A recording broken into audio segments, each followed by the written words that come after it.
ब्रजवल्लभ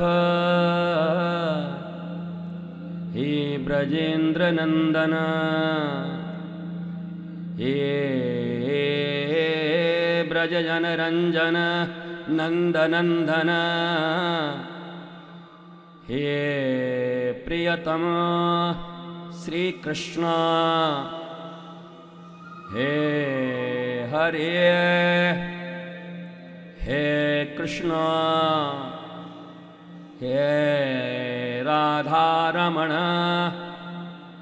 हे राधा दामोदर राधा वल्लभ हे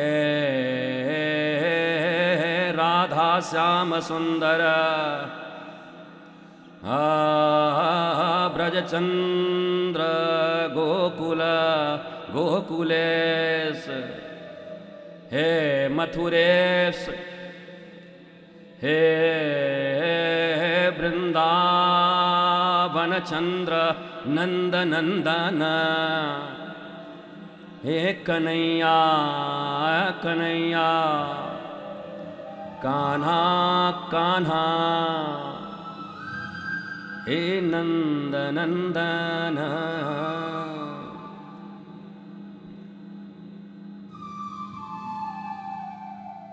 ओ गोविंद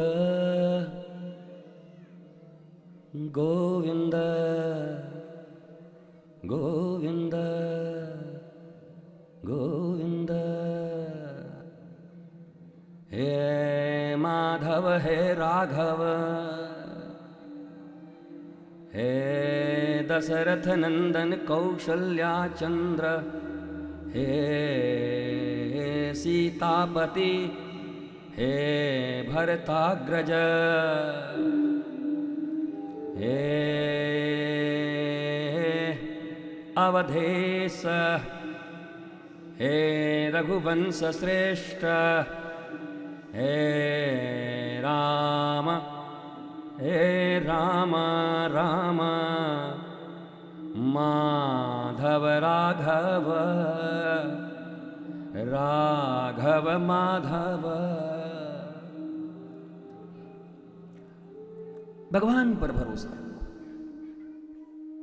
उनके पवित्र नाम पर भरोसा रखो। तिकड़म करने से कुछ नहीं मिलेगा। बड़े बड़े तिकड़मी आए, रावण की तरह चले गए। रावण रोज अभिषेक किया करता था शिव जी का। भगवान शंकर के जितने ज्यादा से ज्यादा मंत्र हैं सब रावण के बनाए हुए हैं, जो आज तक तुम पढ़ते हो। रावण तो बचा नहीं, उन मंत्रों को पढ़ करके तुम क्या बचोगे?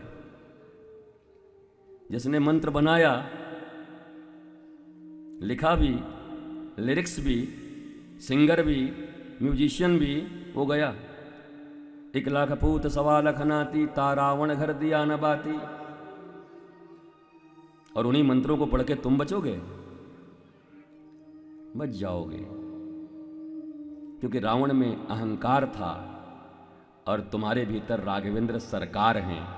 अगर सरकार के प्रेम में पढ़ोगे तो बच जाओगे, भोलेनाथ के प्रेम में पढ़ोगे तो बच जाओगे। पर अहंकार सहित तो रावण ही नहीं बचा, जिसने लिखा, पढ़ा, गाया, बनाया। कोई रावण साधारण व्यक्ति था, वेदों का ज्ञाता था। ब्रह्मा वेद पढ़ाने आते थे। शिवजी रोज स्वयं आते थे अभिषेक लेने के लिए, पर वो भी इतना अहंकारी था, उसको जब प्रणाम करने का मन होता तो झुकता नहीं था। एक दिन गया, कैलाश उठा लिया। पार्वती जी ने कहा भूकंप आ गया। बोला भूकंप नहीं, चेला आया है। बोला ये क्या कर रो है? बोला ये प्रणाम करने आया। बोला ये कैसे प्रणाम करता है?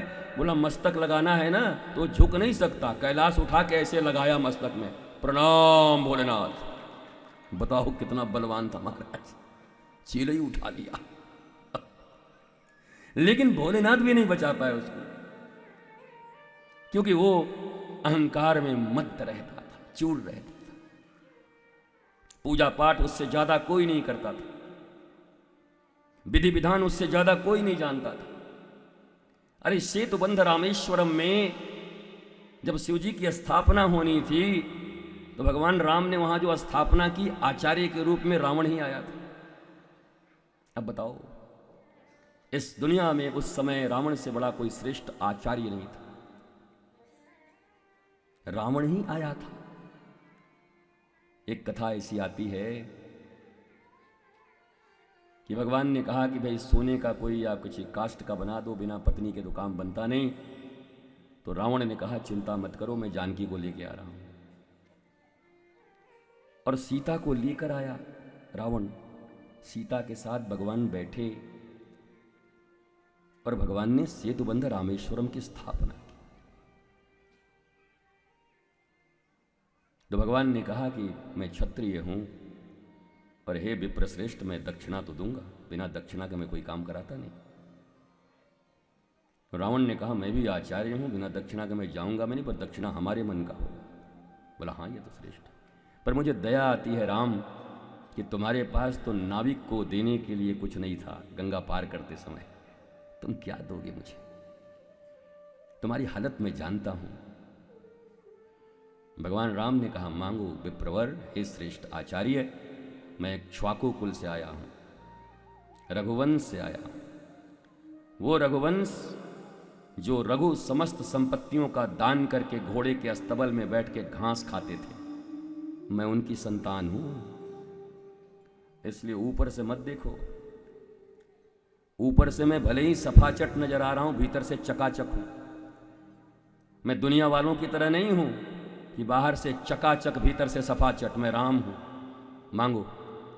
प्रणाम किया और रावण ने जो मांगा है तो मुझे उम्मीद है कि आपके आंखें भर आएंगी। रावण ने कहा हे प्रभु राम, मुझे पता है युद्ध के मैदान में तुम मुझे मार कर गिराओगे, पर मेरी एक ही दक्षिणा है, जब मुझे गिरा दो तो जब तक मेरे प्राण चले न जाएं, सामने खड़े होकर मुस्कुराता रहना, तुम्हारे दर्शन करके जाना चाहता। रावण भी ऐसी बात, इतना ज्ञान तो उसको भी था। इतना तो करना स्वामी, जब प्राण तन से निकलेगा,